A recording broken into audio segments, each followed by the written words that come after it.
You may not think it, but the Isle of Man is one of the most interesting places geologically in the whole of the British Isles. And you only have to come to a place like this, Scarlett, in the south of the island, to see what I mean.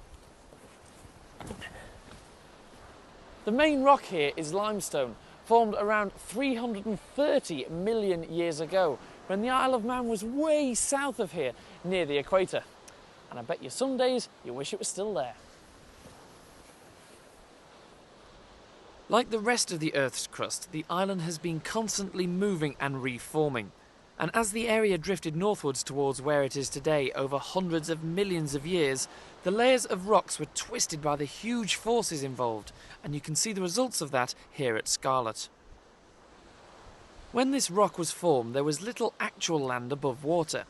Instead, the area was a shallow tropical sea where the shells of countless organisms collected on the seabed. Over time, this material hardened to form the rock we know as limestone, and the remains of the larger organisms can be seen in the rock as fossils. The most common are crinoids, a type of sea lily related to the sea urchin, and you can see bits of their tube-like stems in the rocks here. The limestone made millions of years ago has been very useful more recently.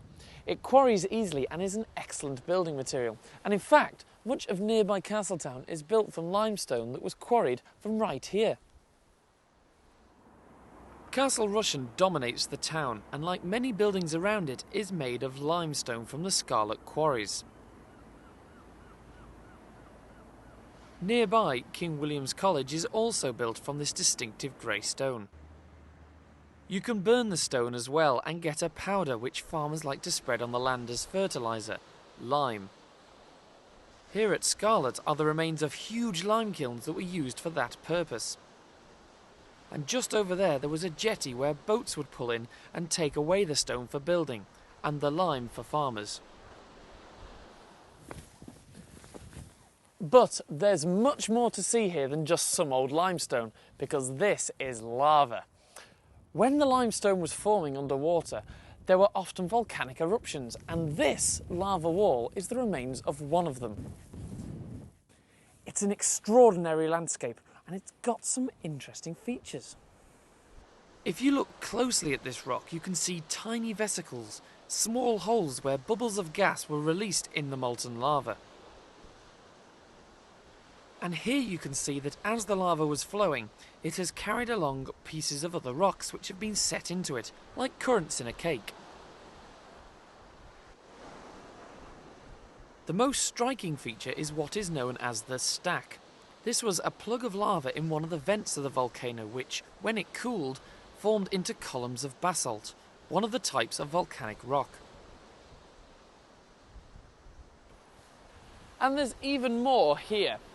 About 65 million years ago, the Atlantic Ocean began to form, when what we now know as North America tore apart from Europe.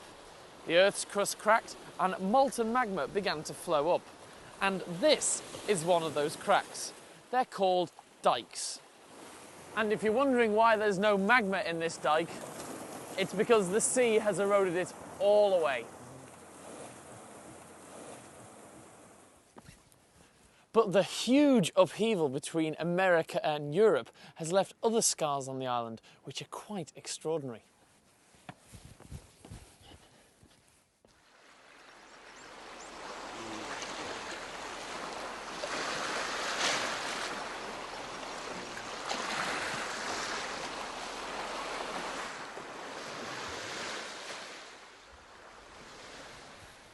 Many of you may recognise this place from the film Waking Ned. That was Ned's cottage where he was found inside clutching the winning lottery ticket.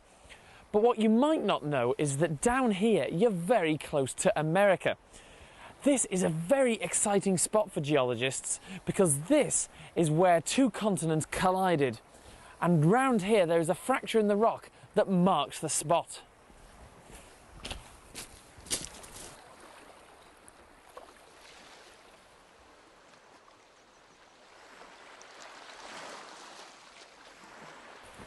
And this is that fracture line. Now, to understand all of this, we have to go back about 500 million years. At that time, the Earth's landmass was made up of two huge supercontinents called Gondwana and Laurentia. Gondwana was in the south and incorporated what is today southern England, Africa and Antarctica. Laurentia was up in the north and incorporated what is now Scotland, North America and the Arctic. And they were separated by a massive ocean, the size of the present-day Pacific. Now, over a period of about 100 million years, the ocean began to close up, and these two huge supercontinents collided, forming a mountain range which originally stretched from North America right across to Scandinavia.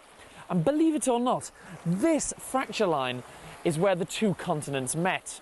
So, in effect, if I stand over here, I'm standing on a continent that forms North America, and if I stand over here, I'm standing on the continent that forms Africa. Who needs to travel abroad? The island is actually made up of a number of types of rock. As well as the limestone and volcanic rock at Scarlett, there's sandstone in the west at Peel and granite at Foxdale. But at least 3/4 of the island is made up of slate, formed from sediments on the floor of an ancient ocean and consisting of a varying mixture of mudstones, siltstones, sandstones, quartzites and slates. These ancient rocks were subjected to huge pressures which folded them up into mountains which have moved with the continents and have been weathered by the wind, rain and the sea. Of course, all these upheavals happened over millions of years, but there are changes to the Manx landscape which are much more recent. About 18,000 years ago, a lengthy ice age was coming to an end, and the changes that the ice had on the Manx landscape during this period were enormous. There was a huge ice sheet that had come down from Scotland, and it was scouring the hills and pushing before it millions of tons of soil, stones and gravel. And it was only when that ice began to melt that the real changes began to take place. The valley around the Druidale area above Sulby is actually filled with the material the glaciers left behind. Before the Ice Age, the valley would have been quite deep, but now it's completely covered over. Standing here, you can clearly see what has happened. This is the original side of the valley from before the Ice Age, and it comes down at this angle. But over there, a huge pile of soil and gravel has been dumped on top of it, and the original valley floor is now buried deep underneath it.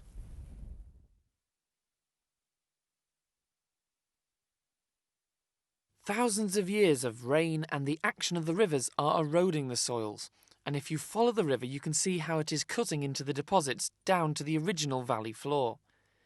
Scientists have done seismic surveys over this area, and these show that in some places the covering is up to 160 metres deep.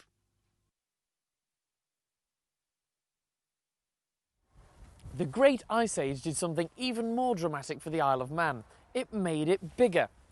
Before the ice came around 70,000 years ago, this whole northern plain of the island didn't exist.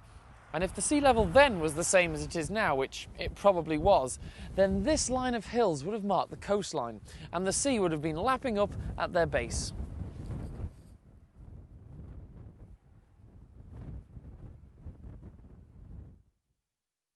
In fact, a map of the island at that time would have looked something like this: no northern point.